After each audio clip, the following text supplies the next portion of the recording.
تو وہ خود بھی اس کو ایک مستقل نظام فکر سے تعبیر کرتے ہیں، وہ اس کو مانتے ہیں یہ الگ نظام ہے۔ اگر آپ دیکھیں کہ شاہ ولی اللہ نے جو دین اسلام کے بھی بہت بڑے عالم تھے اور صوفی بھی بہت بڑے عالم تھے، انہوں نے اپنی کتابوں میں اس کو بیان کیا ہے، انہوں نے بتایا ہے کہ ہمارے اس صوفی نظام کا جو ماخذ ہے، جو ہم حاصل کرتے ہیں، وہ ایسا نہیں ہے کہ جیسے عام لوگ خیال کرتے ہیں کہ قرآن کی 2 آیتوں سے یا چند حدیثوں سے کوئی چیز اخذ کی ہے، بلکہ وہ کہتے ہیں کہ یہ بالکل دین اسلام سے متوازی ایک مکمل نظام فکر ہے۔ یہ بات میں خود نہیں کہہ رہا، یہ شاہ ولی اللہ صاحب نے اپنی کتابوں میں بیان کی ہے کہ یہ دین اسلام کا متوازی مکمل نظام فکر ہے۔ اس کو ہمارے ہاں ویسے تو یہ ہر مذہب میں تصوف موجود ہے، ہمارے ہاں صوفیزم کی سب سے پہلے جو چیز باقاعدہ صورت دی ہے وہ جنید بغدادی صاحب نے دی ہے۔ انہوں نے بتایا ہے کہ یہ اخذ کیسے کیا جاتا ہے، جس طرح سے رسول اللہ صلی اللہ علیہ وسلم کی طرح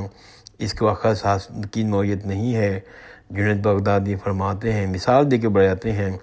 کہ یہ ہمیں براہ راست فیضان حاصل ہوتا ہے۔ جنید بغدادی بیان کرتے ہیں کہ ہمیں اللہ تعالیٰ سے ایک فیضان ملتا ہے، ہمیں وہاں سے رہنمائی ہوتی ہے، وہ الہام ہوتا ہے۔ تو صوفیزم کی ماخذ کی نوعیت بالکل مختلف ہے۔ وہ کہتے ہیں کہ یہ جو علم ہے اس کے مقابلے میں مستقل چیز ہے، اسی کو اسی طرح سمجھنا چاہیے۔ حضرت صلی اللہ علیہ وسلم کے پاس جو دین آیا وہ وحی کی صورت میں اللہ تعالیٰ نے دیا اور ساتھ نے شریعت دی، تو اسی طرح سے یہ صوفی امام سمجھتے ہیں کہ ہم کو بھی اللہ تعالیٰ سے ڈائریکٹ الہام ہوتا ہے، ہمیں فیضان حاصل ہوتا ہے۔ یہ سب باتیں جنید بغدادی صاحب نے بیان کی ہیں۔ اسی طرح جو بڑے علماء ہیں جو صوفیزم کو الگ نظام فکر بیان کرتے ہیں، شاہ ولی اللہ نے خود اپنی کتاب میں بیان کیا کہ یہ جو کچھ میں حاصل ہوتا ہے یہ رسول اللہ صلی اللہ علیہ وسلم سے حاصل ہوتا ہے، لیکن کیسے حاصل ہوتا ہے، اس کی نوعیت کیا ہے، تو اس کا جو منبع ہے وہ رسول اللہ صلی اللہ علیہ وسلم کی ذات ہے، لیکن اس کا حصول کی صورت ایسی ہے جیسے کھیت میں خربوزے اگے ہوئے ہوں اور سورج کی تپش سے حاصل ہو کر نہ سورج کو معلوم ہوتا ہے کہ وہ سورج کی گرد تپش جو ہے وہ خربوزوں کی پرورش کر رہی ہے، اس کو تیار کر رہی ہے، نہ خربوزوں کو معلوم ہوتا ہے کہ یہ ہمیں تپش کہاں سے آ رہی ہے۔ تو اسی طرح صوفیزم ایک الگ نظام فکر اپنے شروع سے لے کر آخری تک ہے، اس کا آغاز ہی جو ہے وہ آپ کا الہام سے ہوتا ہے، فیضان سے ہوتا ہے، اس کا جو آغاز ہے بالکل مختلف انداز سے دین اسلام سے نہیں ہوتا۔ ہمارے یہاں جو صوفی علماء ہیں، دوسری طرف دین اسلام کے بھی بہت بڑے عالم تھے، یہ سارے جو امام ہیں، امام غزالی، ابن عربی، شاہ ولی اللہ، یہ صوفی عالم بھی بڑے اعلیٰ پیمانے کے تھے اور اس دین اسلام کے بھی بہت بڑے عالم تھے۔ اس لیے ہمیں دونوں کی چیزیں جو وہ بیان کرتے ہیں گڑبڑ نظر آتی ہیں۔ ایسا ہی ہے جیسے کہ دین اسلام کے رہتے ہوئے کچھ دوسری نظام فکر کو پسند کرتے ہوں، یہ ایسا ہی ہے جیسے ہم لوگ دین کے اندر رہتے ہوئے بھی کسی دوسری نظام فکر کو پسند کرتے ہیں۔ یہ کوئی انہونی بات نہیں ہے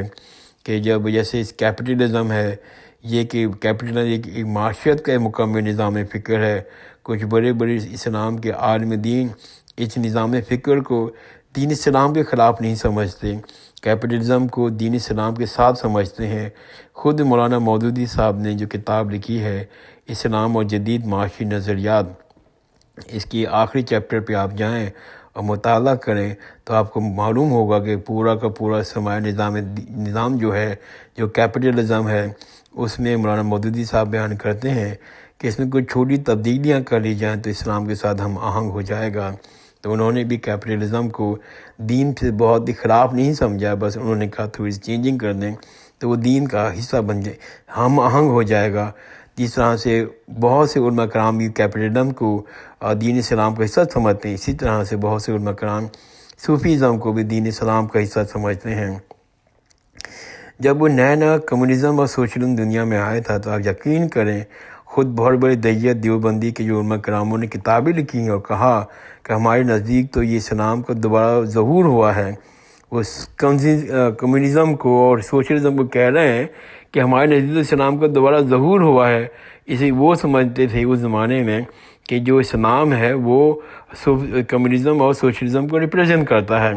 خود علامہ اقبال نے کمیونزم کے بارے میں اور سوشلزم کے بارے میں بیان کیا ہے کہ اگر صرف خدا کو شامل کر لیا جائے ان دونوں نظریات میں تو کوئی چیز قابل اعتراض نہیں ہے۔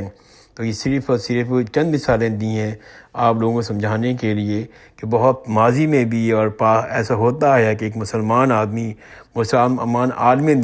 دین کا ماننے والا، لیکن وہ دوسری نظریات کو، سوشلزم کو، کمیونزم کو، کیپٹلزم کو اسلام کے ساتھ پسند کرتا ہے اور اس پہ عمل بھی کرتا ہے۔ تو یہ دوسرے نظام فکر کو ماننا، اس کو اچھا محسوس کرنا، دین کے خلاف نہیں سمجھنا، یہ ایسا ہوتا ہے اور اس کو اختیار کر لینا ایسا ممکن بہت ہے ممکن۔ اسی طرح صوفی عالم جو ہے وہ دین کا بہت بڑا عالم ہے، وہ دین کو بھی دین کے ساتھ ساتھ صوفیزم کو بھی وہ دین کے ساتھ ہم آہنگ مانتا ہے اور اس کے ساتھ اس پر عمل کرتا ہے، اس میں اختلاف محسوس نہیں کرتا۔ لیکن میں دوبارہ یہ عرض کروں، صوفیزم کا ماخذ کیا ہے؟ اس کا ماخذ سے اختلاف ہے دین کے ساتھ۔ دین کا ماخذ ہماری قرآن مجید ہے جو حضرت صلی اللہ علیہ وسلم پر وحی کی شکل میں نازل ہوا اور وہ اللہ تعالیٰ کا تشریحی نازل ہوا، شریعت کے ساتھ نازل ہوا۔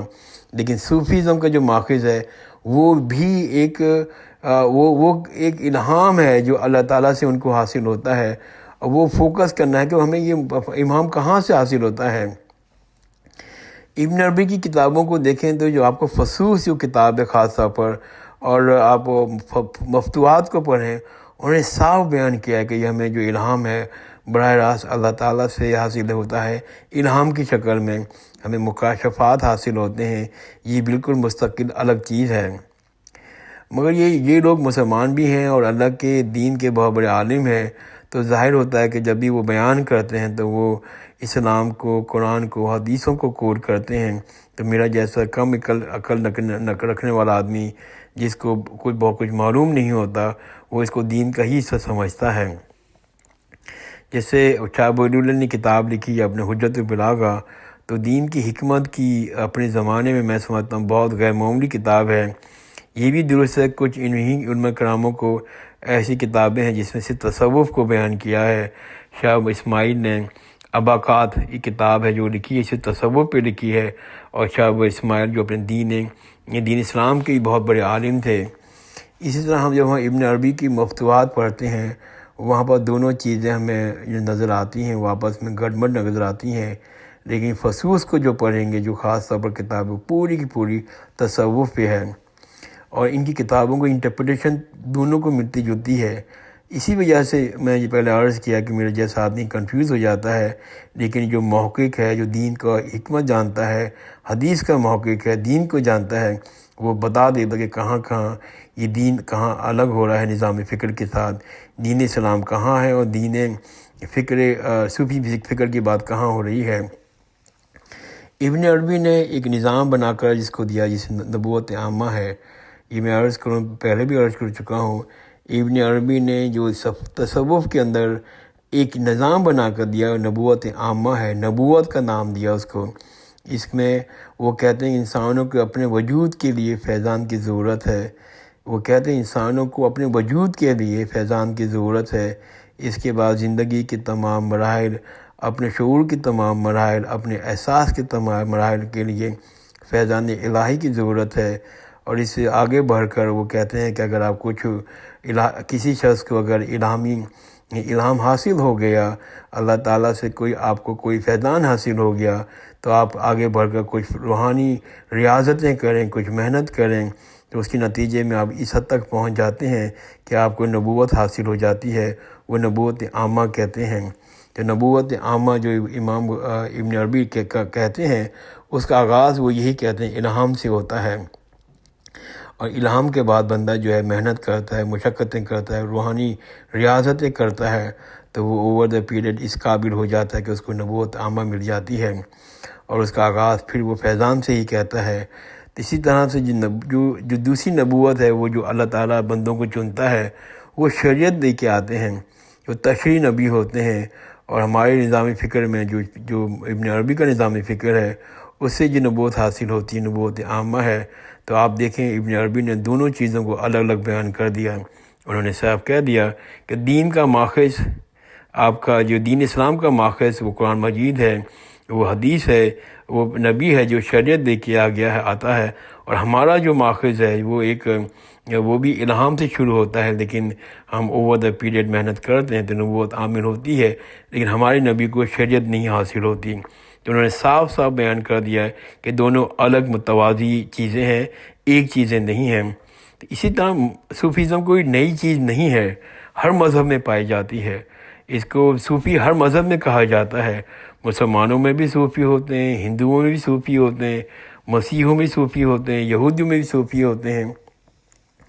تو سوال وہی پہلا جو سوال میں نے ریز کیا تھا کہ کیا دین اسلام اور صوفیزم کے درمیان تصادم تو نہیں ہے؟ تو وہی کچھ لوگ کہتے ہیں کہ اس میں تصادم نہیں ہے، دونوں ایک ہی چیز ہے۔ لیکن میرا جو نظریہ ہے، جو میں نے علم حاصل کیا، میں یہ پہنچا ہوں کہ صوفیزم اور اسلام دو الگ چیزیں ہیں اور دو الگ متوازی فکر ہیں۔ اسی طرح سے دوسری فکر جو ہے آپ کی سوشل کمیونزم ہے، اسی طرح سے ہے، اور اس کو میرے نزدیک دونوں کو الگ الگ دینا چاہیے، اس لیے کہ دونوں جن کا جو منبع ہے، جو ماخذ ہے، جو آغاز ہے، اسٹارٹنگ پوائنٹ ہے، دونوں کا اسٹارٹنگ پوائنٹ الگ ہے۔ ہمارا اسٹارٹنگ پوائنٹ قرآن مجید ہے، وحی ہے، حضرت کی سنت ہے۔ ان کا اسٹارٹنگ پوائنٹ وہ بھی ہے، وہ بھی قرآن مجید کو مانتے ہیں، وہ بھی سنت کو مانتے ہیں، وہ بھی دین کو مانتے ہیں، لیکن ساتھ ساتھ وہ چیز ایڈ کر دیتے ہیں کہ ہمارے پاس بھی الہام حاصل ہوتا ہے، ہمارے پاس بھی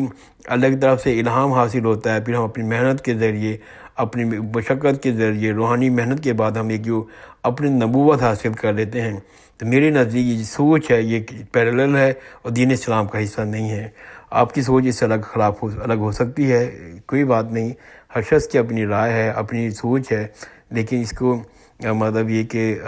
جو اب میری جو لوگ سوچ رہے ہیں اور جو علماء کرام ریسرچ کر رہے ہیں، ان کے لحاظ سے یہ بات الگ ہے۔ جزاک اللہ خیر، خدا حافظ۔